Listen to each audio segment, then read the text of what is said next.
Good morning everyone. बेटा आज हम करेंगे format of trial balance, checklist of debit and credit balances of trial balance and the most important treatment of goods sold और adjusted purchases. Right, तो start करते हैं। पहले what is the format of trial balance. बेटा जैसे कि आपकी book में बना भी हुआ है पेज नंबर 10.5 पे of chapter trial balance, format जो है ट्रायल बैलेंस का that is serial number, ledger accounts, जिसको मैंने आपको लेजर के टाइम भी सिखाया था। You can write down name of the accounts also in spite of ledger accounts. Then LF ledger folio number, debit balances, credit balances और सारे लिखने के बाद एंड में टोटल। तो ये है इसका फॉर्मेट जिसको हम लिस्ट ऑफ बैलेंसेस भी बोलते हैं। इसी तरीके से आप ही की बुक के 10.5 पेज पे बेटा आपको check list of debit and credit balances भी गिवन है। वैसे ये मैं आपको कैसे कैलकुलेट करते हैं ये आपको लेजर के चैप्टर में सिखा भी चुकी हूँ, फिर भी आप इसमें भी देख सकते हो कि किस अकाउंट का कौन सा बैलेंस होता है। लाइक अगर हम डेबिट बैलेंसेस की बात करें, जो डेबिट बैलेंस साइड हमने लिखने हैं, cash in hand, cash at bank, bills receivable, ये आप सब इंट्रोडक्शन पार्ट में पढ़ चुके हैं।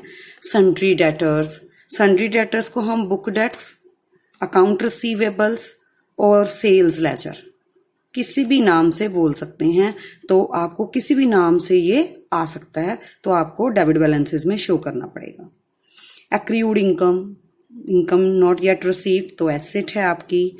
प्रीपेड एक्सपेंस, ऑलरेडी आप एक्सपेंस एडवांस में पे कर रहे हो अपना, तो दैट इज आल्सो एसेट। कहने का मतलब डेबिट बैलेंसेस में या तो आपकी सारी एसेट्स आएंगी या आपकी सारे एक्सपेंसेस आएंगे। Debit all the expenses and losses and debit all the assets according to real account and according to personal account debit the receiver. Right, receiver means आप ये बोल सकते हो वैसे कि जितने भी आपकी सन्ड्री डेटर जिनसे आपने पैसे लेने हैं उनके नाम आपको डेबिट बैलेंसेस में लिखने पड़ेंगे। पेटी cash, short term advances, short term investments, advance given, किसी को आपने एडवांस में पैसे दिए हैं उनसे पैसे लेने हैं, फर्नीचर एंड फिटिंग्स।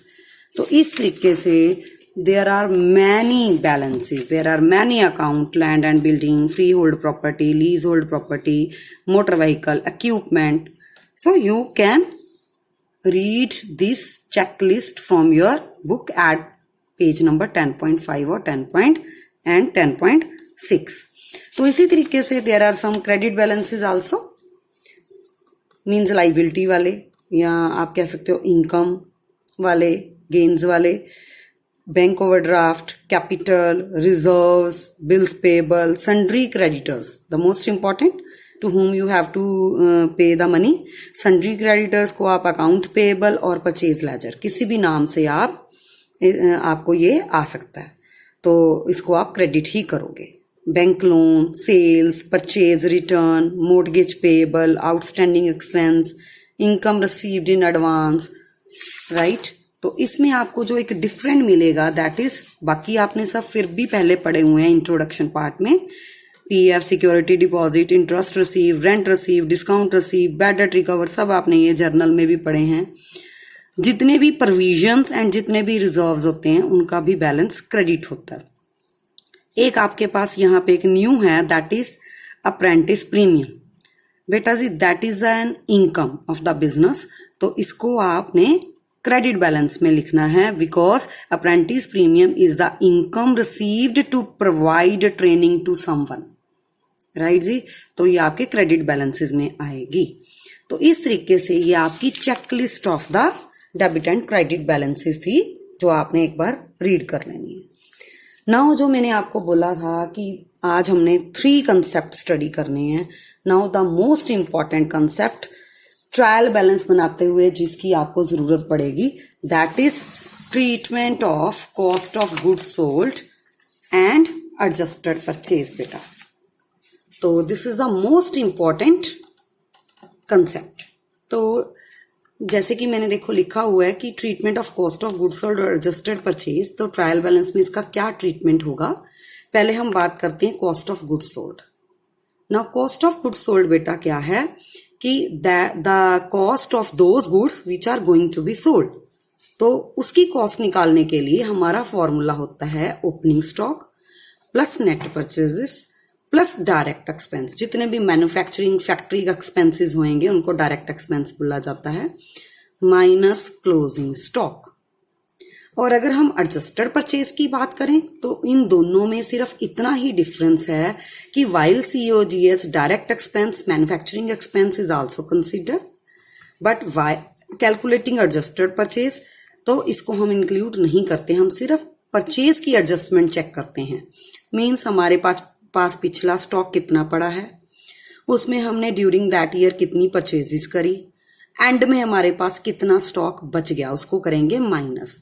तो इट मीन्स हमारी एडजस्टेड परचेज कैलकुलेट करने के लिए जो हमारा फॉर्मूला होगा वो होगा opening stock plus net purchases minus closing stock.